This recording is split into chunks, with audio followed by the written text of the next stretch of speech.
Bueno, ya la semana pasada tuvimos la oportunidad de analizar de manera pormenorizada, despacio, tranquilamente, con ayuda de Rubén Folguera, de Ignacio Moncada, el gran discurso que dio Javier Milei en el CEPAC, en esta conferencia política que se celebró en Argentina y en la que Javier Milei insistió mucho en la necesidad de dar la batalla cultural. Era muy importante este discurso porque los anteriores, a los que nos había tenido acostumbrados hasta la fecha el señor Milei, eran importantes, entre otras cosas también, porque lo que hacían era remarcar las necesidades de cambio dentro de Argentina, de cambio de paradigma, también de batalla cultural, pero tenía mucha tarea por delante todavía el mandatario argentino, tenía una tarea de verdad, sin exagerar, titánica por delante.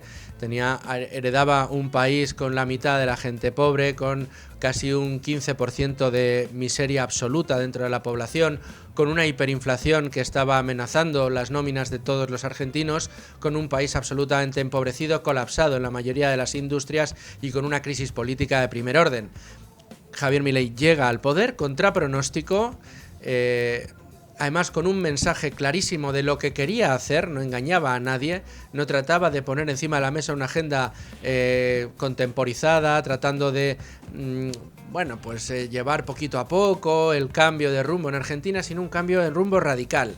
Lo que es coger el timón del barco, darle una vuelta completa y que el barco tome la dirección opuesta a la que estaba llevando. ¿Y qué balance tenemos de este primer año de gobierno? Bueno, pues un balance sencillamente sensacional.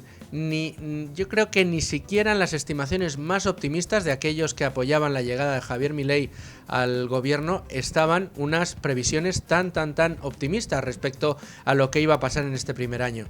Javier Milei ha reducido la inflación de una manera brutal, ha caído a plomo el riesgo país de Argentina, empieza a revertir las tasas de pobreza del país, el poder adquisitivo de los argentinos empieza a crecer, la inflación, como decíamos, se ha frenado, el cambio del euro y el peso, del dólar y el peso está empezando a equilibrarse. Dentro de poco vamos a ver cómo se elimina el cepo cambiario. Está abriendo el país a la inversión extranjera. Están empezando a florecer industrias que estaban no por falta de recursos, sino por falta de gestión de administración, por despilfarro y corrupción, estaban absolutamente gripadas, como la energética. En definitiva, está dándole unos aires a Argentina que muy pocos esperaban. ¿Y qué es lo que vamos a hacer en el día de hoy? Bueno, pues en el día de hoy vamos a poder hablar con Rubén Folguera y repasar un repaso del que yo tenía muchas ganas de hacer. Vamos a repasar cuáles fueron las reacciones, no solo de políticos, sino también de periodistas, de prensa, en todo el mundo y fundamentalmente en nuestro país, respecto a la llegada de un tal Javier Milei, que se había presentado a las elecciones como un outsider, con una motosierra, diciendo que era narcocapitalista, y después de una carrera mediática muy importante en las televisiones argentinas, golpeando de una manera tremenda a todos los mensajes socialdemócratas de todos los colores que se le ponían por delante. Vamos a repasar qué se decía cuando Milei llegó al poder, qué decían algunos periódicos, qué decían algunos mandatarios, cómo le recibió, por ejemplo, The Economist, quien hace bien poco publicaba una entrevista en la que elogiaba los méritos del señor Milei en el poder. A ver qué decía The Economist cuando llegó el señor Javier Milei al poder, qué decía Pedro Sánchez, qué decía Yolanda Díaz. A ver, también hay que decir que tampoco es que hayan cambiado demasiado de discurso, simplemente ahora no se atreven a decirlo con tanta vehemencia como entonces. ¿Por qué? Pues porque los datos avalan al mandatario argentino. Decíamos que el otro día en la CEPAC hacía un discurso el señor Milei, un discurso centrado en la importancia de la batalla cultural.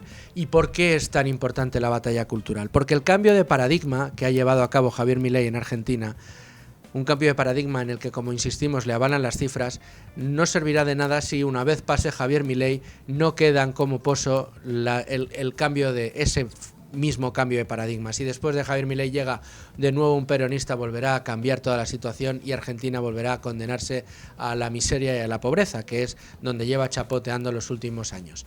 En cualquier caso, esa batalla cultural hay que darla. Yo creo que los datos, insisto, están empujando en la buena dirección al presidente argentino y vemos ya el cambio en muchas personas, en muchas instituciones, en muchos periodistas, en muchas publicaciones que veían en él un peligro para el continente americano y ahora ven en él lo que vimos muchos desde el primer momento, un aire, un soplo de esperanza para las ideas de la libertad, que son las ideas al final de la prosperidad de todos. Nos vamos a centrar en este asunto en el día de hoy, lo vamos a hacer con los mejores expertos, pero antes, como siempre, la número uno de nuestros expertos, que es Beatriz García, la jefa de Libre Mercado, para analizar la portada de hoy de nuestro periódico. Bueno, tema importante el de hoy, Bea, vamos a analizar ahí las cifras de ese primer año de Milei. Sé que habéis hecho una serie en Libre Mercado muy buena, no me he perdido ni uno de los capítulos, analizando precisamente esta gran efeméride. Decía yo al principio, Bea, prácticamente nadie esperaba un balance tan bueno en el primer año de gobierno. Generalmente las medidas, las reformas que ha puesto en marcha el señor Milei suelen tardar más en dar frutos. Sí. Lo cual quiere decir que a lo mejor cuando empiecen a dar frutos van a ser frutos especialmente positivos, mucho más positivos de lo que podíamos esperar. Sí, está la verdad que cerrando el pico a muchos los resultados del gobierno argentino en materia económica. Hoy Domingo Soriano nos habla de la milonga del déficit, de eso de que no se puede, que hay que gastar siempre por encima de nuestras posibilidades como Estado, que reducir el déficit era imposible y sobre todo llegar al superávit como ha hecho Argentina desde enero a costa de pues una recesión a corto plazo, pero con una naturaleza, con una visión económica de futuro, un saneamiento de la economía desde la raíz. Esa motosierra de Milei, bueno, pues le ha dado disgustos a muchos, pero está el gobierno argentino recogiendo sus frutos, entonces dando ejemplo a todo el mundo, sobre todo a Europa, esas naciones que apuestan constantemente, que son adictas al gasto público y al endeudamiento. Pues Argentina está saneando sus cuentas con una mirada largoplacista y haciendo las cosas mucho mejor de lo que esperaban sus detractores, incluso cualquiera de nosotros. La verdad que la prueba de Milei y todas las cifras, todos los datos que mañana vamos a seguir desgranando en Argentina son realmente positivos y es magistral el cambio que está haciendo Javier Milei en Argentina a nivel económico y en este tan poco tiempo. Fíjate, y además con el país que recibe, o sea... La herencia, cuando hablamos aquí de la herencia, ¿qué herencia ha recibido Javier Milei? La peor posible, una de las peores posibles. Fíjate si decimos veces, Beatriz, ¿qué no sería de España si las políticas que se aplicaran fueran distintas, ¿no? Si tratáramos de ajustar el déficit, si el gasto público no fuera excesivo, si se mantuviera una presión fiscal baja o muy baja para la clase productiva, para el tejido productivo, el mensaje que se mandaría al exterior, ¿no? Oye, inversión venga aquí, grandes fortunas vengan aquí, capital humano de primer orden venga aquí y venga aquí además a prosperar, ¿no? España se podría convertir no solo en la locomotora de Europa, sino en la locomotora del mundo. Y eso con una herencia que, aunque va camino de ser la de la Argentina peronista, todavía nos quedan unos años para llegar al punto de chapoteo en la miseria en el que estaba Argentina en el momento en que Javier Milei llega y en solo un año le cambia la cara como un plumazo, como dice Domingo Soriano, digamos, restregándole en la cara a todos estos socialdemócratas que dicen que reducir el déficit es importante, como lo ha hecho en un año, ¿no? Como lo ha hecho, y además otra cosa que me parece que debemos de destacar es, además, diciéndole la verdad al pueblo argentino, no como en España, o sea, diciéndole a los argentinos no hay plata, señores, tenemos que hacer una política partiendo de la base de que no hay plata, algo que en España no se dice, se miente constantemente sobre las pensiones, el mayor gasto del presupuesto estatal, los políticos constantemente nos intentan tranquilizar, pero de una forma muy manipuladora, diciendo que no hay ningún problema en la economía, que todo va bien, que todo se va a pagar, que las pensiones se van a pagar, y Javier Milei ha llegado con una visión completamente contraria, además cogiendo el toro por los cuernos y diciéndole a los ciudadanos la verdad, que es una de las que cualquier político tendría que cumplir con este objetivo, pero no lo hace. ¿Y cómo sonaba aquello? ¿Cómo sonaba? Para hacer gradualismo es necesario que haya financiamiento y lamentablemente tengo que decírselos de nuevo, no hay plata. Bueno, Pues eso es. y lo que se oía a continuación, que fue una de las cosas que a mí más me sorprendió de aquel Sí. discurso, es que Javier Milei decía, no hay plata, y la masa que allí estaba para recibirle vitoreaba. O sea, yo creo que aplaudía, Sí, sí. decía, Aplaudía porque me estás diciendo la verdad. por fin alguien me Me dice dice la verdad. no me trata como un tonto, no me trata como a un niño. Es completamente rompedor, y esto estamos escribiendo y viviendo en vivo y en directo los libros de historia. Desde luego, pocos momentos de la historia se me antojan mejores para ser libertario y vivir de la esperanza de Completamente. que Menos alguien mal que llegue nos a está eso. dando la razón Javier Milei. Bueno, y en España podemos hablar de muchas cosas. Mira, tenemos un dato que lo llevamos en Libre Mercado, un reportaje de Miguel Puga, que es también pues bastante ilustrativo del empobrecimiento generalizado que estamos viviendo en nuestro país, y qué es lo que está pasando con un bien que todo el mundo tiene en su casa o varios, O que que es aspira a un tener, coche. sí. Un coche, lo mínimo, el mínimo instrumento para que te dé un poco de libertad, que nuestros políticos nos lo quieren quitar. Bueno, pues, ¿qué ha pasado aquí con los coches de segunda mano? Ahora mismo hay una fiebre en España por los coches de segunda mano. Son los más vendidos, y hay que decir que en una década se han encarecido en 10.000 euros. Antes era pues baratito comprar un coche. Tenemos la crisis COVID, hay una crisis de suministros, los coches de segunda mano, pues por mero efecto de la escasez. De estocaje, había stock, entonces te salía más caro comprarte un coche de segunda mano, pero que te entregaban al día siguiente, que comprarte ese mismo coche nuevo. Que esperar un coche nuevo, y se han dado fenómenos como el que cuentan. Pero bueno, ¿qué está pasando? Que todavía es un estudio de coches.net que analiza nuestro compañero, y bueno, pues ¿qué dice? Que pues es que un eléctrico te cuesta el doble que un diésel. Pues normal que los ciudadanos opten por coches de combustión. Aunque hay que decir que bueno, pues el gobierno y todas las administraciones, barrer hacia el coche eléctrico, ponernos el coche eléctrico con calzador, con subvenciones, prohibiciones de entrada a las ciudades de los coches de combustión, y los políticos se están esforzando mucho, pero todavía los españoles o no quieren o no se pueden permitir la compra de un coche eléctrico. Tremendo, muy buen informe el de Miguel Puga. Más asuntos que nos estéis preparando para mañana. Pues bueno, ya nos has adelantado lo de Milei. Hablando de Javier Milei hoy en el programa. Mañana seguiremos pues poniendo encima de la mesa los resultados de este año histórico en Argentina, y es que como no, es que es el momento ahora mismo de analizar cada dato sin ningún tipo de prisa. De restricción, y Sí. hay que hacerlo además de manera reposada. Beatriz García, jefa de Libre Mercado. Muchas gracias. A vosotros. Hasta mañana.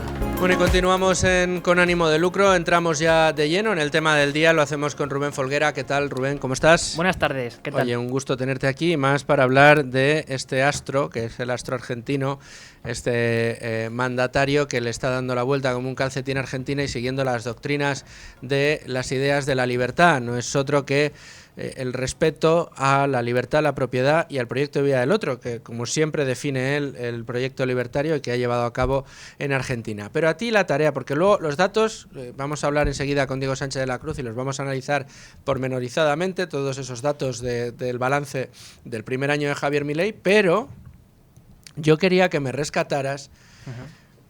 Vamos a gustarnos. O sea, vamos a tratar de pasar un buen rato hoy, no solo viendo el éxito de Javier Milei, sino la miseria moral en la que algunos se zambulleron en cuanto el señor Milei llegó al gobierno. Porque las reacciones que hubo, tanto en la clase política española como en la prensa, ojo a lo que se dijo de Javier Milei. Te has estado repasando todo, me has estado sacando cortes. ¿Cómo te lo has pasado? Pues bastante bien, la verdad, porque al final te echas unas risas, ¿no?, escuchando a esta gente. Bueno, esta gente que...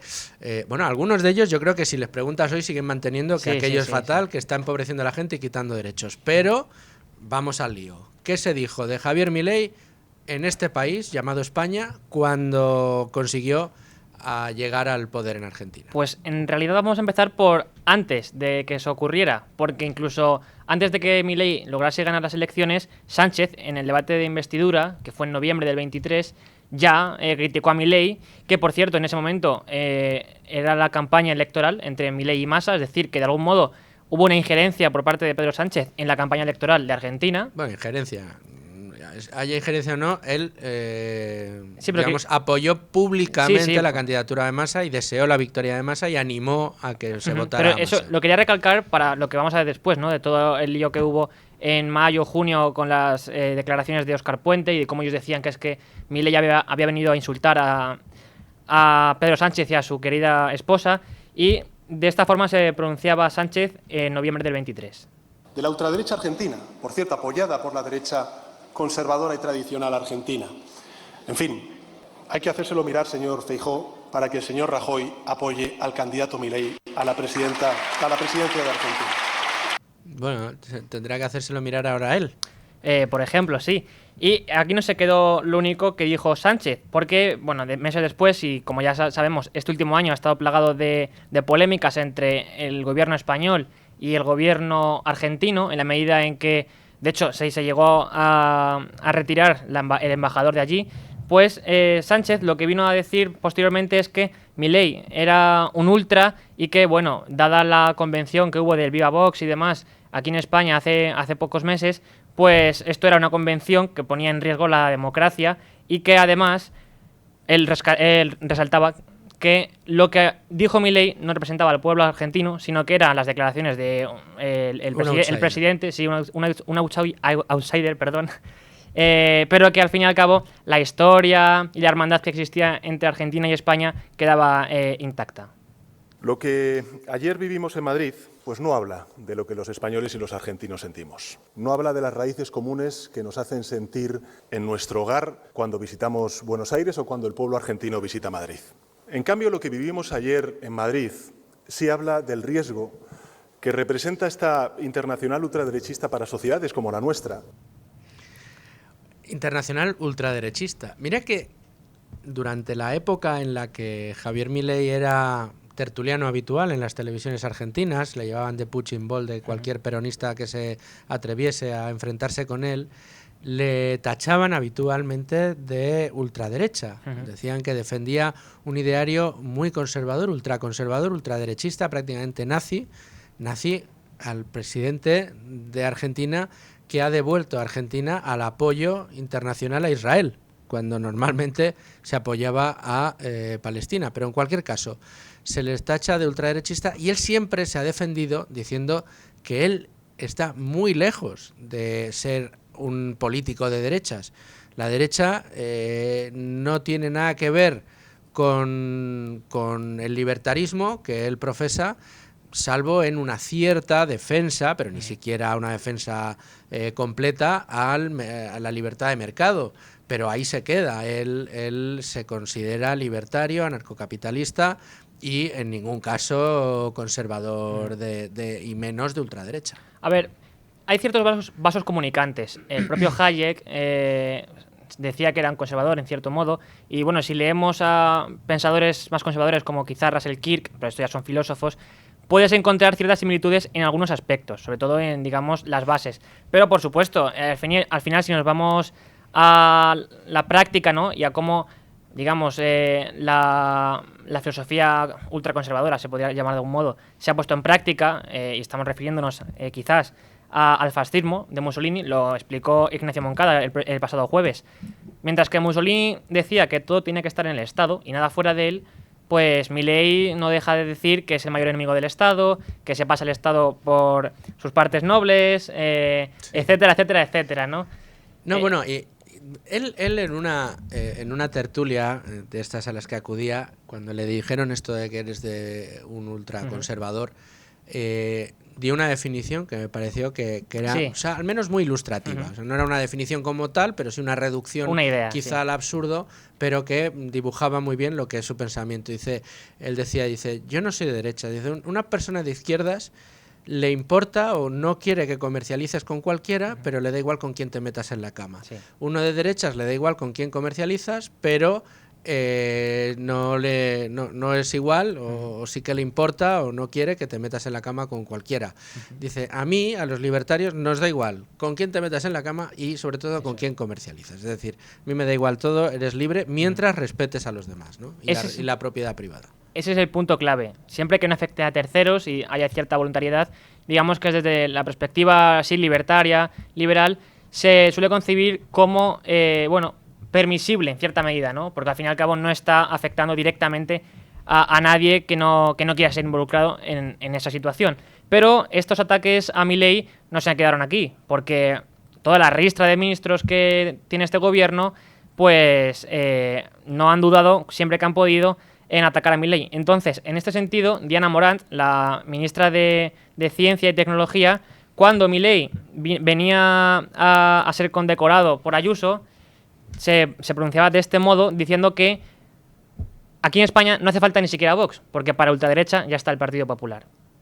Bueno, la visita, yo espero que el señor Milei se comporte y que, por tanto, no vuelva a insultar al Gobierno español y a sus instituciones aquí en nuestro país. Mira, una invitación de la señora Ayuso a Milei es la mejor constatación de que en nuestro país la ultraderecha es el Partido Popular.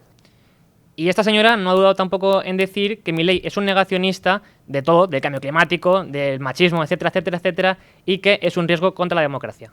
Y hay otro modelo, el del negacionismo de la ciencia, el negacionismo del cambio climático, el negacionismo de la violencia que se ejerce contra las mujeres, el negacionismo de la memoria. Es un modelo que está íntimamente ligado a la ultraderecha. Uno de los ejemplos de ese modelo es Milei. Para nosotros es un modelo que atenta contra la propia democracia. Diana Morant, bueno, es el negacionismo. A lo mejor lo que pasa es que el señor Javier Milei se ha centrado en el negacionismo de la pobreza, es decir, en tratar de eliminar la pobreza, tratar de eliminar esa hiperinflación que mantenía atenazados a los argentinos, que se ha centrado en llevar prosperidad al país, en dar más espacios de libertad, en conseguir que los ciudadanos argentinos puedan estar preocupados de otras cosas que no sean el poder llevar un trozo de pan a casa, que era lo que la mitad de los ciudadanos argentinos les preocupaba todos los días, porque vivían en la pobreza, muchos de ellos en la indigencia. Y esto es lo que ha cambiado. Este es el cambio de paradigma, señora Diana Morant. Usted puede estar muy concernida con los problemas del feminismo, puede creer en ese mantra del cambio climático que nos han hecho creer y por el cual nos cobran impuestos a gogón, nos imponen comprar unas cosas frente a otras, no nos permiten hacer determinadas cosas, nos obligan a pasar frío en invierno y calor en verano, porque todo lo contrario sería ir contra el medio ambiente, pero mientras hacen todo eso lo que están consiguiendo es empobrecernos. En España su gobierno ha sido paradigmático. Ayer lo comentábamos en el programa, nos hemos empobrecido de una manera brutal durante esta legislatura, durante el gobierno del señor Sánchez, muy preocupado por el feminismo y el cambio climático. Sin embargo, ese negacionista que usted dice que es de ultraderecha, ese negacionista a quien usted insulta, que es el presidente de la nación argentina, lo que ha hecho es acabar con la base de pobreza que atenazaba a los argentinos y permitiendo que a partir de ahora, después de este año de saneamiento de las cuentas públicas y de colocar a Argentina en la dirección correcta, puedan empezar a salir de la pobreza. De hecho, ya están empezando a salir de la pobreza, a reducir esas tasas de pobreza espectaculares, estratosféricas que presentaba el país argentino. Yo creo que si a cualquiera de la gente que en Argentina ha dejado de ser pobre, ha dejado de ver cómo su dinero valía menos de un día para otro, que era lo que sucedía, de un mes para otro, tenían una inflación brutal de más de 2 dígitos de mes a mes, es decir, sentían esa pérdida de poder adquisitivo del dinero en sus bolsillos de un mes a otro. Ahora que eso no sucede, ahora que eso se ha frenado de una manera enorme, ahora que empiezan a ganar poder adquisitivo, ahora que empiezan a llegar oportunidades, ahora que empiezan a encontrar trabajo, que pueden empezar a planificar una vida para ellas y para sus familias, yo creo que si les pregunta a usted por el negacionismo del feminismo, por el negacionismo del cambio climático, muchas de estas personas le dirán a usted, váyase a freír espárragos, señora Diana Morant.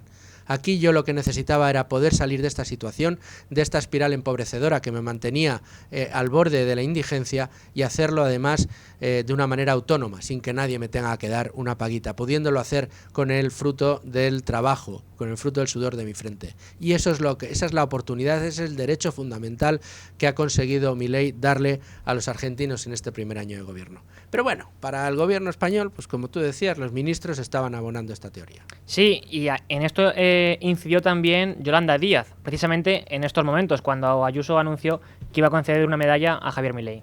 Y la señora Ayuso, presidenta de la Comunidad de Madrid, otorga medallas a quien está empobreciendo a un país muy importante como es Argentina, a quien está recortando y a quien está dilapidando todos los derechos sociales en su país. Bueno, pues empobreciendo y recortando derechos. Señora Yolanda Díaz, ¿qué tiene que decir ahora? Que las tasas de pobreza empiezan a reducirse, que la inflación se ha frenado en seco, que el riesgo país se ha reducido, que las empresas de todo el mundo están mirando a Argentina, que los argentinos empiezan a tener oportunidades para poder vivir una vida digna. Señora Yolanda Díaz, ¿qué derechos, qué empobrecimiento está llevando a cabo el señor Milei? Empobrecimiento al que usted nos está condenando en España. Pero tenemos más. Sí, porque el colmo de la vergüenza llegó con Óscar Puente, como no, que acusó o señaló, ¿no?, que Milei aparecía en televisión drogado. Hay gente muy mala que siendo ella misma ha llegado a lo más alto. Milei, por ejemplo, yo he visto a Milei en una tele cuando salió, no sé en qué estado y previa a la ingesta o después de la ingesta de qué sustancias, y yo dije, es imposible que gane las elecciones. Imposible que gane las elecciones, pues las ganó. Las ganó, señor Óscar Puente, y precisamente usted se permitió la ligereza de insinuar que el señor Milei era un drogadicto loco que había llegado a la presidencia del gobierno. Fíjense lo que ha hecho en el primer año, ustedes llevan 6 y fíjense lo que han hecho, cómo nos han empobrecido, cómo nos han metido en un lío tremendo, en millones de asuntos, en el asunto del trabajo, en la intervención de mercados que no tenían que intervenir. Tenemos un mercado de la vivienda inoperante gracias a ustedes, tenemos un mercado laboral inoperante gracias a ustedes, tenemos un empobrecimiento crónico de las nóminas en España y absolutamente bueno, pues metastasiado ya en el ADN español, y todo gracias a sus acciones de gobierno. Sin embargo, este señor, que parece que, según usted dice, parecía drogado en las tertulias de televisión, este señor está sacando a Argentina de la miseria y de la pobreza, y lo está haciendo en un solo año. No le han hecho falta 6 de momento, en un solo año, y además dando la batalla cultural y diciéndole la verdad a los argentinos, señor Puente. Y después de esto, el señor Milei vino a España y se le ocurrió comentar lo que decían los periódicos en España sobre la corrupción del presidente del gobierno y la esposa del presidente del gobierno, Begoña Gómez. Y por haber hecho esta mención, resulta que el gobierno abre una crisis diplomática y llama a consultas al embajador español en Buenos Aires. Por esto sí, ¿verdad? Pero por robarle las elecciones a Edmundo González Urrutia en Venezuela, ¿retiraron ustedes al embajador español en Venezuela? ¿A que no? No. Lo que hicieron fue pedirle al embajador que facilitara la salida de Edmundo González Urrutia a Venezuela para que no molestara al señor Nicolás Maduro. Eso fue lo que hicieron ustedes, señor Puente. Digo, para que cuando le vean al señor Puente hacer chistecitos con esto de que si uno parece drogado o no parece drogado, cuando habla del mandatario de un país que está llevando a cabo una labor titánica, se lo piense 2 veces. Tenemos 2 minutos, Rubén, para poder repasar ahora algunas de las cosas que decían los periódicos en aquel momento cuando Milei llegó al poder. Pues vamos a lo esencial.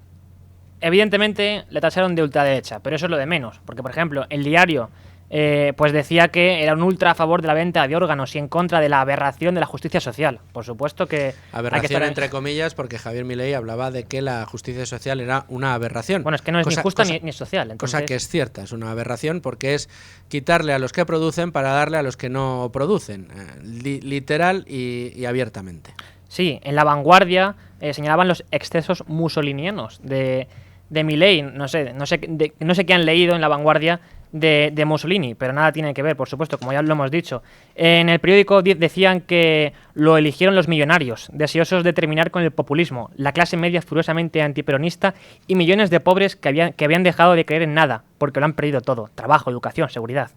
¿Por qué lo habían perdido? Por el peronismo. Claro, no, debe ser que Milei también era gobernante con Kirchner, ¿no? Era tremendo. En fin, y así los panfletos y periódicos. Los periódicos, Rubén. Periódicos. Iba a decir panfletos y periódicos, iba a meter a todos en el mismo saco. De extrema izquierda no dudaron en atacar a Milei directamente y señalar. Y luego hablan de bulos, porque entre estas publicaciones también se encontraban todo lo que decían de que si Milei se acostaba con su hermana, presuntamente, que si pedía consejos a su perro muerto, etcétera. Mentiras y absurdeces que desde la izquierda, los periódicos de izquierda, no dudaban en señalar. De todas esas difamaciones, que no son absurdeces, son difamaciones, de hecho, si el señor Milei quisiera querellarse contra esas publicaciones, podría hacerlo, porque desde luego bajo la legislación española atentan contra su derecho al honor y trascienden la libertad de información, puesto que qué pruebas tienes de esas cosas que dices, ¿no? Bueno, pues son a todas luces un intento de difamar, de construir una caricatura sobre un señor que llegó diciendo la verdad, llegó diciendo lo que quería hacer, llegó denunciando una situación real que se vivía en Argentina y ha hecho lo que ha prometido. Y lo que está cumpliendo es precisamente esa vuelta como un calcetín que le ha dado al país. Rubén, quédate si quieres, porque vamos a hablar ya con Diego Sánchez de la Cruz. Diego, ¿cómo estás? Pues encantado de estar con vosotros y de celebrar este primer año de gobierno de Milei en Argentina. Dices bien, porque es celebración lo que tenemos, y una celebración que viene además con informe bajo el brazo del Instituto Juan de Mariana, informe del Departamento de Estudios, donde tú tienes mucho que ver y mucho que hacer, y en el que habéis estado repasando las grandes magnitudes que en Argentina se han dado la vuelta en este primer año de gobierno de Javier Milei. Una vuelta que es un calcetín completamente. Sí, además el calendario ha querido que Milei cumpla un año en el gobierno de Argentina, el mismo día en que se cumplen 50 años del Nobel concedido a Friedrich Hayek. O sea que se juntan las efemérides y creo que nunca el calendario había sido tan poético a la hora de reunir en una sola fecha, por un lado, el reconocimiento a Hayek, que hace 50 años levantaba ese galardón, y en el caso de Milei, este primer año, que como bien dices, en el Instituto Juan de Mariana hemos elaborado un informe exhaustivo en el que se puede ver cómo nada de lo que decían sus enemigos era cierto, y todo lo que dijimos sus partidarios no solo estaba bien encaminado, sino que si acaso nos quedamos cortos en la capacidad que tendría, por un lado, Milei de ajustar las cuentas, poner en marcha la desinflación y de regular la economía, por un lado, y por otro lado, el hacer todo eso sin tener apoyos parlamentarios para implementar buena parte de este programa de gobierno. Es decir, él ha gobernado de manera muy impactante y muy notable, con todo en contra. Y los resultados, ahí están los que son. Desde luego son unos resultados brillantes. Déjame comentar, está conmigo Rubén, Diego.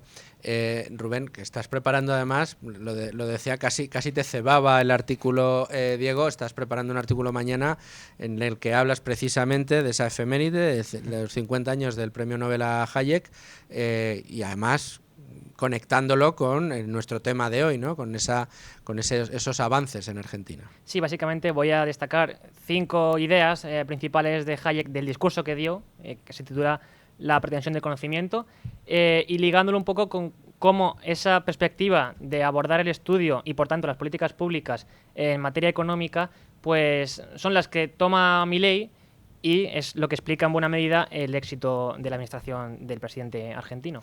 Bueno, pues estaremos muy pendientes y nos leeremos ese artículo con muchas ganas mañana, Rubén. Por cierto, Diego, como hemos estado haciendo un análisis hasta ahora de lo que se dijo, decías tú, está claro que sus detractores estaban equivocados y los que éramos partidarios de Milei, pues nos quedamos cortos, ¿no? Para todo lo que ha conseguido en este primer año, pero quizá uno de las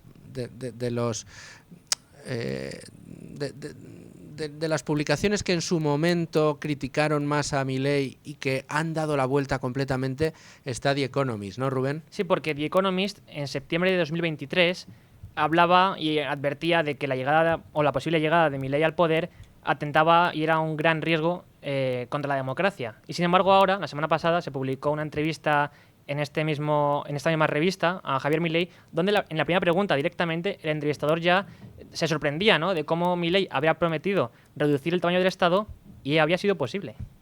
Fíjate, se sorprendían, de que las recetas liberales surtieran efecto, Diego. Yo lo que lamento es que el Economist desde hace mucho tiempo pues no es lo que había pensado y diseñado su creador Walter Benjamin, y de hecho de un tiempo a esta parte pues discursos como el de Milei, que deberían haber tenido especial cabida en una revista como el Semanario Británico, pues se han ido arrinconando, y bueno, hacía mucho tiempo que no nos topábamos con una rectificación, porque esto es una rectificación a toda portada, como la que ha hecho el Economist, pero bienvenida sea si alguien se ha dado cuenta de que realmente lo que está pasando en Argentina es el primer programa de gobierno liberal que se implementa a gran escala en un país en mucho tiempo. En un país relevante, un país miembro del G20. Hemos tenido en España, y seguimos teniendo, un gobierno liberal en la Comunidad de Madrid, que yo creo que a la vista están los resultados, pero obviamente al ser un gobierno regional pues tiene cierta capacidad de maniobra, pero más limitada. Entonces, que en Argentina se hayan puesto en marcha las políticas que se han puesto en marcha y que los resultados han sido tan positivos, yo creo que habla por sí solo. Hay que recordar que Milei, y en Libre Mercado hoy publica también Domingo Soriano al respecto, Milei acabó con la milonga de que el déficit es imposible de controlar en un mes. Es que Argentina, que tenía un descuadre presupuestario de los más altos, el más alto de América Latina, quitando situaciones y escenarios ya absurdos como el de Venezuela, Argentina ordenó sus cuentas en un mes. Le hizo falta un solo mes a Javier Milei para poner en orden las cuentas. Recuerdo en alguna tertulia celebrada, no en esta casa, obviamente, con motivo de la llegada de Milei a España, cuando le entregamos el premio Juan de Mariana el pasado verano, algún que otro sesudo analista que me decía, bueno, lo ha conseguido a corto plazo, pero a final de año se le van a ir las cuentas de la mano. Bueno, aquí estamos en diciembre y el superávit está ya prolongado durante 11 meses del ejercicio. Entonces, superávit presupuestario por otro lado, ajuste también acabando con el impuesto a la sombra de la inflación. Cuando lo sumas, ese ajuste fiscal y monetario supone más de 12 puntos del PIB. Es decir, es el mayor ajuste fiscal y monetario que se ha dado en la última década, desde luego, y en buena parte del mundo desarrollado en la historia. Se trata de un ajuste sin precedentes. Entonces, claro, algunos decían, bueno, con semejante tajo al presupuesto, lo que va a pasar es que la economía se va a hundir. Y la economía a fecha de hoy, al final, la caída que arrastra, cuando analizamos el conjunto del ejercicio, es del 0,6%. Es decir, aunque hubo una recesión en la primera mitad del año, esa recesión no venía de Milei, porque esa recesión ya había comenzado en el último trimestre de 2023, es decir, de los 3 trimestres de recesión, 2 corresponden con el 2024, pero otro tercero viene del periodo de mandato de los peronistas, de Alberto Fernández, hoy en el punto de mira por distintos presuntos delitos de maltrato, el que era un adalid de la mujer. Y durante este segundo semestre del año, la economía argentina ha empezado a crecer con fuerza, de hecho, en algunos indicadores, como por ejemplo la importación de bienes de equipo, la construcción, la actividad y la producción industrial, etcétera. Y todo esto ha hecho, uno, que los salarios ya le ganen poder adquisitivo a la inflación; dos, que la economía tenga ya una perspectiva de crecimiento en torno a un 5% para el próximo año, si es que no nos quedamos cortos; y tres, que todo lo malo que se dijo de Milei ha quedado desmontado en tiempo récord, porque algunos de sus partidarios insistieron mucho en que lo que sí hacía falta era darle tiempo al gobierno, ¿no? Máxime cuando no tenía apoyos parlamentarios. Algunos decían, bueno, Milei necesita aguantar 2 años, conseguir un buen resultado en las legislativas a mitad de mandato, y ahí sí ya empezar a acelerar las reformas. Pues fíjate todo lo que nos deja este primer año de gobierno de Milei. No, y lo que decías tú, ¿no? Yo creo que quizá uno de los aspectos más brutales, si los quieres en estos términos, Diego, que ha conseguido es ese ajuste presupuestario. Nadie creía que fuera posible, además, sin producir un quebranto brutal a la población, y lo ha conseguido. 15 puntos del PIB de ajustes. Es que no sé, parece ciencia ficción, ¿verdad? Sí, cuando él nos lo desgranó en la Cena de la Libertad del Instituto Juan de Mariana, al recibir su premio el verano pasado, se jactaba de que efectivamente era un ajuste, casi 15 puntos del PIB o del PBI, como dicen en Argentina. Allí le cambian el orden al término, lo llaman Producto Bruto Interior. Y efectivamente, claro, los datos ponen de manifiesto que el ajuste ha sido tan notable y tan fuerte cómo fuerte está siendo la recuperación de la economía argentina. Y esto nos tiene que hacer reflexionar y mucho sobre quiénes son las fuentes de información que tomamos como referencia, cuál es la validez de los pronósticos que se hacen sobre las ideas de libre mercado y cuál es el resultado real que tienen cuando se implementan. En Reino Unido nos quedamos con las ganas de ver qué hubiese pasado bajo gobierno de Liz Truss, por cierto, que planteó un presupuesto en el que había medidas muy radicales. No todas ellas estaban tan bien tiradas, todo se ha dicho, y no digo con esto que Reino Unido se hubiese encaminado por la misma senda que se ha encaminado Argentina. Lo que digo es que, aunque aquel experimento no llegó a coger vuelo, porque la primera ministra fue descarrilada a la primera de cambio, en Argentina sí que ha conseguido tener un mínimo de tiempo de gestión Javier Milei, y ahí están los resultados, ese primer año de mandato que no ha podido ser más exitoso. Por repasar unos datos muy rápidamente, la inflación iba camino de un incremento interanual del 1.500% si se hubiesen mantenido las tasas de subida de precios del primer mes de gobierno del nuevo presidente. La ruina, ¿no?, que asume es total. Incluso si se aíslan los datos de diciembre, estamos hablando de un incremento del 300-400%. Dicho de otra manera, los precios de mes a mes estaban subiendo un 25%, de modo que si un sueldo de 100 euros pasaba a tener un poder adquisitivo de 75 euros, para que nos entiendan los oyentes de este lado del charco. Bien, pues de esa tasa mensual de inflación del 25%, Argentina pasa a registrar en la actualidad y por segundo mes consecutivo ya niveles inferiores al 3%, y en algunos de las últimas semanas y de los últimos meses se han dado incluso compases de desinflación y de deflación en los precios, por ejemplo, de la canasta básica y demás. Milei ha desregulado el alquiler y ha conseguido una rebaja de precios del alquiler de entre el 20 y el 30%. Hoy mismo Fotocasa publicaba un incremento de los precios del alquiler del 14% en España, con los mismos controles de precio que Milei ha retirado. Es decir, aquí sin libertad de mercado en el inmobiliario se encarece el arriendo, allí con libertad de mercado en el arriendo se dispara la oferta y se desploman los precios. En el ámbito de los salarios, como digo, desde junio, de forma ya sostenida durante medio año, le están ganando poder adquisitivo a la inflación. El presupuesto está equilibrado y es la primera vez que esto ocurre en más de 15 años. Y además, el riesgo país ha caído con tanta fuerza que Argentina es el país donde más se ha reducido el diferencial entre su tasa de financiación del Tesoro y la de Estados Unidos durante el año en curso. Si a todo eso le sumas que, mientras tanto, el gobierno está aprobando continuamente medidas de desregulación, aprobándose prácticamente a diario nuevas órdenes, nuevas disposiciones, leyes, algunas de las pasadas por el Parlamento, como la ley de bases, o nuevas disposiciones como la ley Hojarascas, que alude a la eliminación de normativa obsoleta y obstruccionista, pues al final lo que tienes es una economía que crece, que se impulsa, que coge cada vez más brío y que yo creo que es muy prometedora de cara al año 2025. Entonces, resumiendo, y casi todas mis intervenciones, Luis Fer, las estoy terminando con esta misma coletilla, pero es que todo lo que se dijo de Milei en negativo era falso, y todo lo bueno que se dijo de su programa de gobierno, si acaso erró en algo, es en quedarse corto. Correcto. Solamente pues nos estamos quedando ya sin tiempo, Diego. Solamente una pincelada de qué esperas para el 2025. Bueno, yo creo que lo que vamos a ver es la consolidación de este programa de mejora de la moneda, es con escasez de pesos, puesto que se ha frenado la emisión de divisa. Ya no hace falta monetizar esos déficits monstruosos, entonces se seguirá apreciando el valor del peso en términos relativos frente al dólar por una mera cuestión de escasez y del fin de esa impresión masiva de dinero, y esto tiene que facilitar mucha más libertad cambiaria. Este es un aspecto fundamental para asentar a largo plazo el modelo. Milei lo va a hacer bien, el problema es qué pasa después de Milei.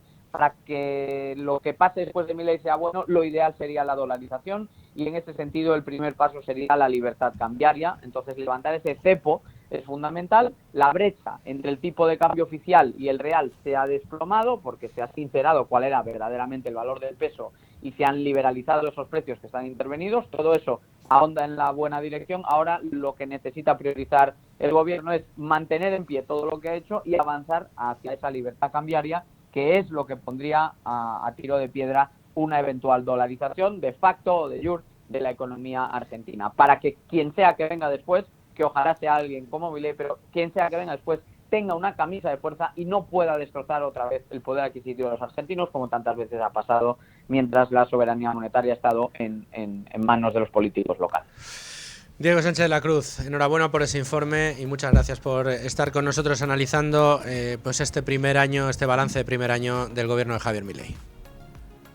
Gracias a vosotros y además permítame invitar a toda tu audiencia a que hoy se descarguen en juandemariana.org no solo este informe, sino también 2 libros de regalo que hemos colgado hoy para celebrar el 50 aniversario del Nobel de Jaime. Bueno, pues no se me ocurre mejor manera de despedir esta conexión, Diego. Recordamos, juandemariana.org, ahí pueden encontrar este informe y esos libros de regalo. Diego, muchas gracias. Y aunque con menos tiempo de lo habitual, pero no se preocupen porque sí vamos a tener actualización de los datos de mercado. Datos de mercado que pasan por el IBEX 35, subiendo por encima de los 12.000 puntos, aunque muy poquito, 12.010, con una caída del 0,01% abajo. Según nos muestran las pantallas de Infobolsa, le está costando mantener esta cota de los 12.000 puntos en el día de hoy a nuestro selectivo. De esto y de otros asuntos vamos a hablar con nuestra especialista de cabecera en asuntos bursátiles en el día de hoy. Desde Tres Mares Capital nos atiende Verónica Llera. ¿Cómo estás, Verónica? Muy bien. Muchas gracias por atender la llamada con ánimo de lucro. Perdónanos de antemano por tener menos tiempo que de lo habitual, pero teníamos ahí el asunto del primer año de Javier Milei y se nos ha alargado un poquito, pero no quiero dejar de analizar algunos asuntos. Hoy yo creo que, aparte de aquellos que miran con lupa el mercado ibérico y que están ahí viendo a ver si consigue mantener esos 12.000 puntos o no mantenerlos en el día de hoy, veo que también hay mucha atención por lo que pueda hacer el Banco Central Europeo. Ya empezamos a ver pronósticos sobre la próxima bajada de tipos y que sea de un 50 puntos básicos. ¿Tú cómo lo ves? Sí, al final es cierto que esta semana está muy caracterizada por las decisiones de los bancos centrales y en concreto el Banco Central Europeo. Es cierto que en las últimas semanas pues se ha especulado mucho sobre la posibilidad de que la debilidad por la debilidad que atraviesan las economías en la eurozona, con la fuerte ralentización que hemos visto en la publicación de ciertos datos de actividad, pues que fomente que el Banco Central pueda optar por efectivamente una bajada de medio punto porcentual. Pero no hay que olvidar que el comportamiento que estamos viendo de la inflación, que hoy mismo de hecho lo hemos visto, todavía está muy por encima. Estamos, Verónica, teniendo problemas de conexión. No sé si... Especialmente. Verónica, no sé si me escuchas, tenemos algún problema de conexión, te perdemos, no sé si podemos volver a llamar, te volvemos a llamar a ver si recuperamos la conexión y si nos estás escuchando con los cascos, pues trata de coger el teléfono, pues se va a escuchar mejor, me dicen los técnicos. Vamos a seguir enseguida con Verónica, a restablecer la conexión, porque estábamos hablando un poco de esa mirada constante que están teniendo los mercados a las políticas de los bancos centrales. Es verdad que preocupa igualmente precisamente por esa tensión al alza que todavía están teniendo los precios en el viejo continente. Creo que ya tenemos de nuevo a Verónica. Hola, Verónica. Verónica Llera. Bueno, pues parece que seguimos teniendo problemas con esa conexión. Estábamos... ¿Verónica? Estoy, yo os escucho. Ahora sí te escuchamos. Perdónanos, y perdona los problemas de conexión. Estábamos comentando esa dependencia de los mercados de las políticas de los bancos centrales. Sí, y sobre todo, la dependencia de las políticas monetarias al comportamiento de la inflación, que al final está mostrando una resistencia a la baja muy fuerte y especialmente en la de servicios. Comentaba que lo hemos visto hoy con el dato de Alemania, con lo cual, probablemente esto lo que haga es forzar que los miembros del BCE sean menos agresivos y pone un poco en duda que realmente vayan a implementar esta bajada de 50 puntos básicos y todo invita a pensar a que más bien puedan mantener el recorte de tipos de 25 puntos básicos que han estado implementando este 2024. Bueno, y no solamente, decías tú, parece que hay resistencia a la bajada de la inflación. Yo prefiero verlo porque creo que es un fenómeno monetario y vemos que los agregados no han bajado, que la tensión alcista continúa presente, pese a que se haya moderado hasta el 2% la subida de los precios. Bueno, al 2 no, al 3%, incluso por encima del 3%. Esto vamos a ver cómo sale, porque claro, por un lado los bancos centrales quieren estimular a los mercados y lo quieren hacer bajando los tipos de interés, pero lo que está claro, y ahí lo tenemos, es que bueno, pues si bajas los tipos de interés cuando la inflación no la has terminado de controlar, pues puedes granjearte unos efectos de segunda ronda importantes, desde luego, en los mercados. Vamos a seguir con otro de los temas que tenemos hoy encima de la mesa, que es China. De nuevo, malos datos económicos que llegan desde China, de nuevo China prometiendo estímulos. Así es, el crecimiento de China realmente ha ido perdiendo impulso durante todo este 2024, o sea, estos datos no son una sorpresa, pero sí que estamos viendo por parte del gobierno chino cómo están tratando de tanto impulsar el consumo interno como probablemente anticiparse a los potenciales efectos negativos que pueda tener, pues efectivamente, también toda la política comercial que vaya a implementar la administración estadounidense, ¿no?, con los posibles incrementos de tarifas que ya hemos visto y ese impacto que tenga en el crecimiento chino. Entonces, pues se está viendo que son más proactivos tanto en políticas fiscales como una política monetaria moderadamente más laxa, que lógicamente pues el mercado ha acogido de una forma muy positiva. Verónica Llera, aunque un poco atropellada y más corta de que en otras ocasiones, hemos podido tener esta conexión y nos has dado 4 claves muy importantes, desde luego, para analizar los datos de hoy en los mercados. Así que, como siempre, te lo agradecemos. Otro día te reservo 15 minutos si quieres. Eso espero. Muy bien, Verónica, muchas gracias. Hasta luego. Un abrazo muy fuerte. Bueno, pues después de repasar la actualidad de los mercados y después de hacer un repaso general y amplio a este balance de primer año de gobierno de Javier Milei, nos vamos a los servicios informativos de Es Radio. Escuchamos las noticias de la 1 y volvemos de nuevo aquí. Además, hoy con una entrevista muy interesante de una alternativa de inversión interesantísima. Continuamos Con Ánimo de Lucro y lo hacemos hoy con un invitado especial a esta hora. Ya saben que uno de las señas de identidad de Con Ánimo de Lucro, de toda la división económica de Es Radio, es ese interés por divulgar cultura financiera, y hoy vamos a tener de la buena. Ya hablamos de libros de inversión, hablamos de frases de grandes inversores, hablamos todas las semanas con Manuel Llamas de ese avance que tenemos para Tu dinero nunca duerme, y hoy vamos a hablar con alguien de la industria financiera que además está haciendo algo muy innovador y que tiene mucho que ver con ese gran producto que tanto se compra y se vende en nuestro país, tanto preocupa a muchos de los inversores, que es la vivienda. Vamos a hablar de Cibislen y lo vamos a hacer precisamente con el CEO de la compañía que me acompaña. Además, somos conocidos. Íñigo Torroba, ¿cómo estás, Íñigo? Bueno, pues encantado de estar aquí con vosotros y muchísimas gracias por la invitación. Mira que hace años que hablamos pues de la posibilidad de sacar un proyecto diario. Pues querríamos ir algún día. Pues mira, aquí estamos. Total. Con Ánimo de Lucro, programa diario de economía y finanzas en Libertad Digital en Es Radio y Cibislen en él, con lo cual estupendo. Para todos aquellos, Íñigo, que no conozcan tu compañía, que no sepan a qué os dedicáis, haznos una breve aproximación a qué es Cibislen. Bueno, pues Cibislen es una plataforma de crowdlending inmobiliario que básicamente lo que hacemos es de alguna manera ofrecer productos de inversión inmobiliaria que históricamente han estado enfocados o reservados solo a inversores institucionales, y lo ponemos al alcance a través de la plataforma para pequeños ahorradores o pequeños inversores. Es decir, básicamente lo que estamos haciendo es democratizar la inversión inmobiliaria y que cualquier persona desde 250 euros, aunque ahora entraremos en detalles, pueda acceder a beneficiarse de las rentabilidades que el sector inmobiliario ofrece. Y lo hace. Ahora me tienes que profundizar en esto del crowdlending, igual para todos aquellos que no sepan exactamente en qué consiste, pero, o sea, primer punto importante, es decir, el mensaje que estáis lanzando es: usted quiere aprovecharse de la rentabilidad que ofrece el mercado inmobiliario, pero no tiene ni el capital ni las ganas de comprarse una vivienda para ponerla en rentabilidad.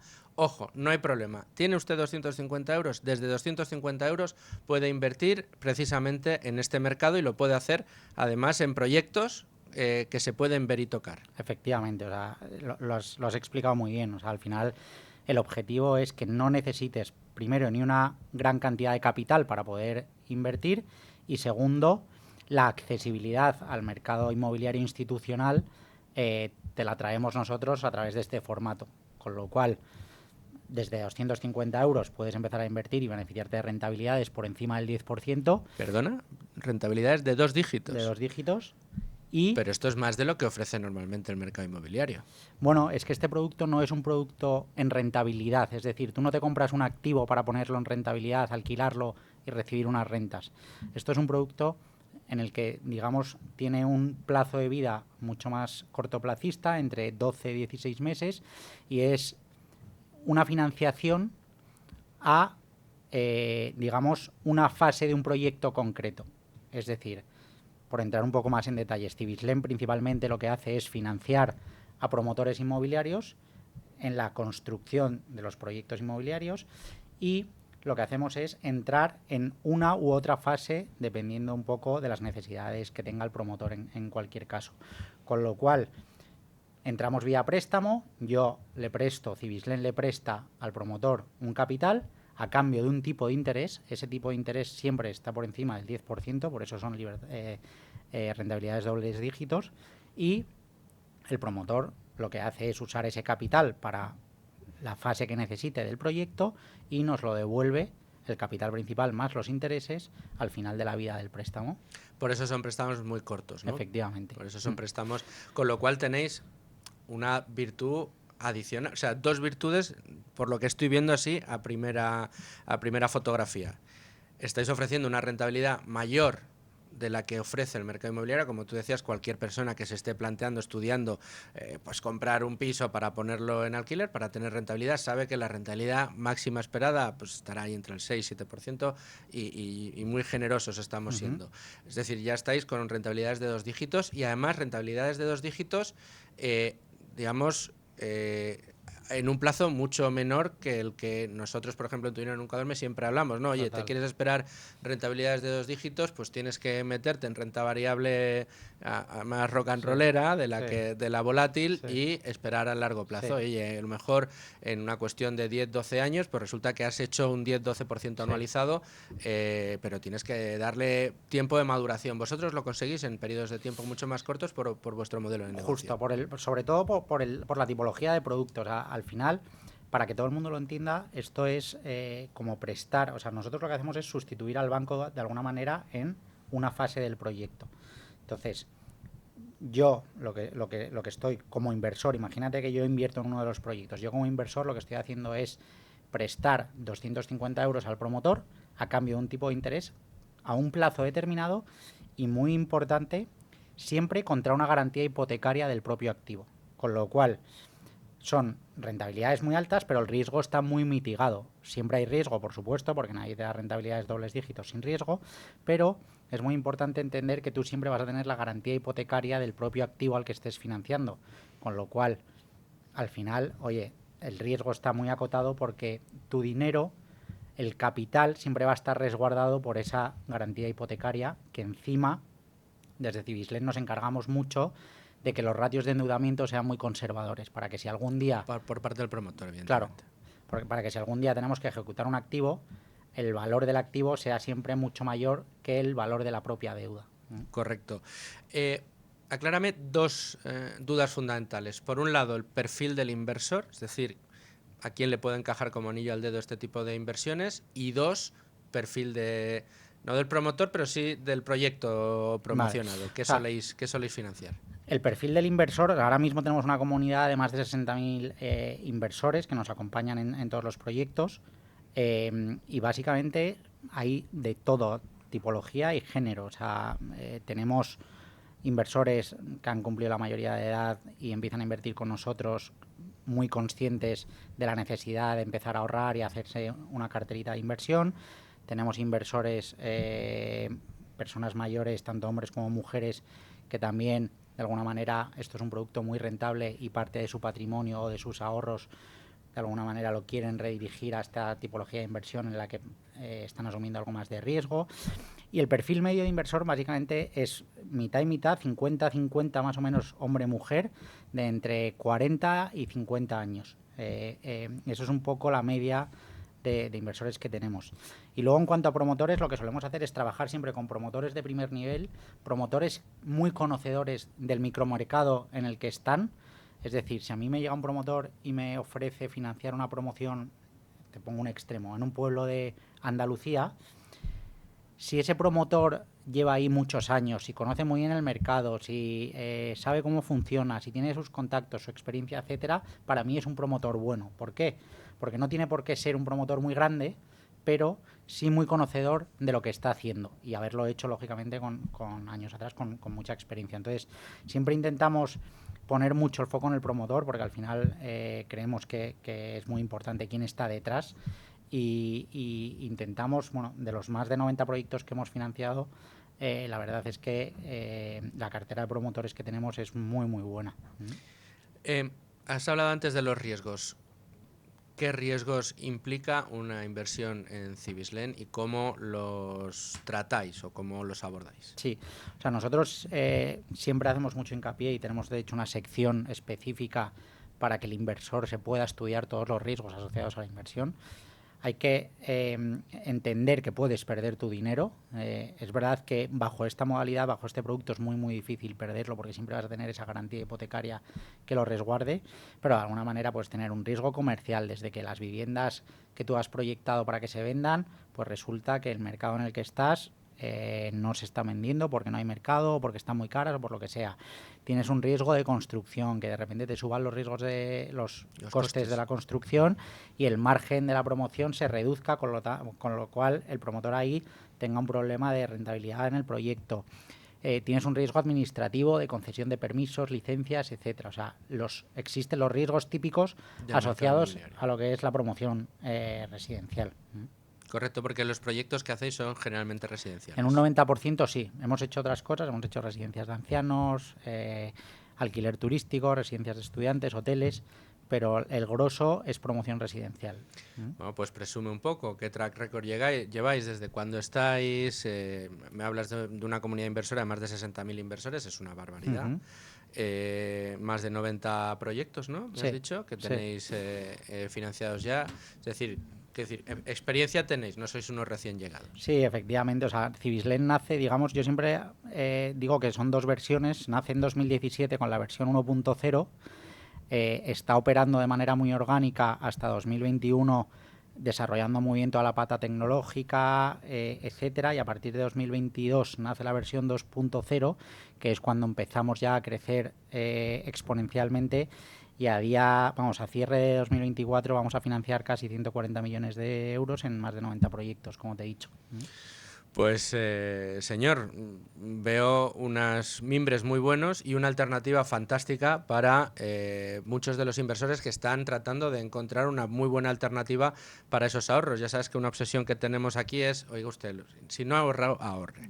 Y el siguiente paso, casi al mismo tiempo, tiene que ser invertirlo, porque si no duerme el sueño de los justos y en este entorno inflacionario se pierde el dinero. Bueno, pues tenemos una alternativa para unirnos, para vincularnos al mercado inmobiliario de una manera sencilla, cómoda, fácil de entender y además que nos ayuda a participar en la financiación de promociones inmobiliarias. Oye, que a lo mejor también está guay esto de elegirla. Oye, no, yo quiero unirme a esta o a esta otra, ¿no? Me parece una alternativa estupenda. Íñigo, te tengo que dar las gracias por haber venido a Con Ánimo de Lucro a explicárnoslo. Muchas gracias a vosotros y encantado de estar aquí. Continuamos Con Ánimo de Lucro y lo hacemos como todos los martes con José Ruiz de Alda. José, ¿cómo estás? Pues encantado de estar aquí, como siempre. Profesor de la Universidad Francisco Marroquín, además de asesor de fondos de inversión, inversor avezado y amigo de este programa. Muchas gracias por estar con nosotros una semana más para colocar otro libro en la estantería, otro libro en la biblioteca, además libro de un amigo. ¿Fue una de tus referencias cuando te empezaste a dedicar a esto del mundo de las inversiones? Sí, desde luego. Realmente yo fui alumno de Álvaro y de Fernando, que trabajaron con Paco, que es de quien vamos a hablar hoy, en Bestinver. Y yo a Paco lo conozco poco, conozco más a Álvaro y a Fernando, han sido más mentores míos, porque fueron profesores míos. Pero bueno, la verdad es que para mí, yo creo que para todos los inversores españoles value, los vídeos de Bestinver, de los eventos anuales de Bestinver que estaban grabados en YouTube desde hacía décadas y que podías verlos, eran una maravilla para poder... Inspiradores. Sí, sobre todo verlos del año 2008, 2009, momentos de caídas de mercado del 40%, el sistema financiero mundial se iba a pique, y ver un poco la templanza de los gestores, de la gente que sabe hacer las cosas en los momentos delicados. Realmente son vídeos, de hecho siguen yo creo que en YouTube y son buenísimos, a mí me parecen... Bueno, Francisco García Paramés es el presidente de Cobas Asset Management, no es el cargo que tiene ahora, precisamente en estas semanas es cuando ha cambiado la forma de la gestora, ya no es una gestora de autor, delega el análisis en su equipo de analistas, pero bueno, ha sido inspiración para muchas generaciones de inversores, ya no solo de los que os dedicáis de manera profesional a la gestión de fondos, sino también de aquellos que nos hemos enamorado de este mundo de la inversión y nos dedicamos, entre otras cosas, también a intentar divulgar buena parte de ella. Paco lo hace de una manera activa a través de Cobas Asset Management, con ese impulso a Value School, uno de los pues de las iniciativas para divulgar cultura financiera más exitosas de España, sin ninguna duda, y bueno, pues que tiene un libro que tú nos has traído para colocarlo en esta biblioteca y que tiene mucho que ver con su estilo de inversión. Sí, de hecho, por puntualizarlo, además yo he sido profesor también de Value School en alguno de sus los cursos de verano. Sí. Y ha sido un gusto siempre participar con Luigi, que sé que es colaborador aquí de... Claro, el gran Luigi. De hecho, él ya sabe que siempre que me pide algo le digo que sí, no siempre que pueda. Y bueno, sí, este es al final, Paco García Paramés, cuando abandona Bestinver y antes de fundar su nuevo proyecto, pues tiene unos años de no competencia, creo que fueron 2, y en este proceso de no competencia, ¿no? Pues es cuando, si no me equivoco, escribe este libro en el que explica un poco pues, su experiencia de la inversión en bolsa, la gestión de activos y demás, ¿no? Entonces es un libro que está dividido en 2 partes, en mi opinión. Una que es la experiencia de inversión, que te va contando pues en los años 90 las compañías que había en España, tipos de inversiones que hacía, la burbuja del .com, cómo vivieron esa situación, etcétera. Y luego hay una parte más de su filosofía de inversión, que es un poco más una mezcla un poco de su filosofía de inversión value con escuela austríaca, con Taleb, etcétera, ¿no? Entonces tiene esas 2 partes el libro. Y bueno, de hecho, para cualquiera que se quiera dedicar profesionalmente, además de que le guste la bolsa, pues vivir experiencias de gestores, de cómo, bueno, qué tuvieron que vivir, qué situaciones, etcétera, pues es para mí especialmente entretenido, ¿no? Pero bueno, es un libro muy interesante por ver lo que es la España de los 90, lo que es la España actual en cuanto a inversión, y luego porque al final, quieras que no, pues Paco y el equipo de gestión de Bestinver vivieron 2 periodos muy interesantes desde el punto de vista de la inversión, como fueron la burbuja.com, que fue un momento crítico. Ya sabes que los value investors siempre hacen rentabilidad cuando hay sucesos así de mercados muy drásticos, ¿no? Grandes bajadas, grandes burbujas, es cuando hacen la diferencia, porque luego los años de subidas normalmente suben menos que la industria, y luego los años de shock pues es normalmente donde mejor se defienden, ¿no? Y luego también la gran crisis financiera del 2008, ¿no? Que son, bueno, creo que 2 caídas de más del 40%, que pues, había habido 4, me parece, en un siglo, o sea, que para que entendamos un poco la situación, ¿no? Entonces... No, tal cual. Aparte, yo creo que, fíjate, una de las virtudes que tiene este libro, más allá de que aquellos que se quieran dedicar profesionalmente, pues sí, tienen, digamos, la enseñanza en primera mano de uno de los grandes gestores, yo creo que es indiscutible, ¿no? Dentro del escenario español y europeo, es uno de los grandes gestores. Se le conoce, se le dice que es el Warren Buffett español, cosa que le horroriza, no le gusta nada oírlo a Paco. Además también huye de que le digan gurú y ese tipo de cosas, pero sí es cierto que es alguien que ha inspirado a muchos, ¿no? Entonces, cuando tú te echas a la lectura invirtiendo a largo plazo, mi experiencia como inversor, de Paco García Paramés, desde el punto de vista del inversor minorista, como pueda ser mi caso, ¿no? Nosotros, fíjate, a los alumnos que tenemos en nuestros cursos de formación para aprender a invertir, siempre decimos que tienes que entender la filosofía del gestor, tienes que entender por qué elige las compañías, por qué elige unas y otras no, tienes que fijarte en el track record. Entonces, este libro te acerca mucho a la figura de Paco como inversor, pero también a la figura de los inversores en valor, a los inversores value, entender sus filosofías, entender por qué eso, en momentos de caída de mercados es cuando a ellos les excita las ganas de encontrar esa oportunidad. Ahora que todo el mundo está oyendo el mercado, fíjate esta compañía, esta otra, que las teníamos monitorizadas, que son grandísimos negocios, que esta complicación de mercado no les afecta directamente, pero que por la corrida en los mercados están ahora mismo castigadísimas. ¿Por qué sucede esto? Porque al final tienen razón. Y ser capaces de leer todas esas reflexiones de un gestor con una trayectoria más que comprobada, con un track record evidentísimo, que no engaña absolutamente a nadie, yo creo que es un privilegio, ¿no? Y una manera de ser capaz de acercarte al mundo de la inversión de una manera, digamos, más genuina. Sí, sin duda. Y además, hoy en día es muy difícil, pues, para cualquier gestor relevante, como puede ser Paco, como puede ser Álvaro Guzmán, si el día de mañana quiere escribir un libro, o sea, es muy difícil aportar algo en términos de teoría de la inversión en valor. Quiero decir, casi todo está muy construido y digamos, los argumentos, los ladrillos son los mismos, ¿no? Entonces, donde realmente puedes aprender es en ver cómo han navegado ellos las situaciones en las que realmente la realidad testa tu convicción en lo que estás haciendo, ¿no? Y eso para mí es muy importante, ¿no? Porque cuando tú inviertes, el mercado, como suelen decir, te va a probar. Entonces vas a pensar que tienes algo muy controlado y de repente, pum, pasa algo, una caída muy fuerte y demás. Entonces ver a inversores, para mí es lo más enriquecedor de este tipo de libros, ¿no? Hay muchos libros de gestores y a mí lo que más me gusta son las experiencias, porque en plano teórico es difícil que aporten algo sobre los 100 años que tenemos de value investing que ya se ha aportado, ¿no?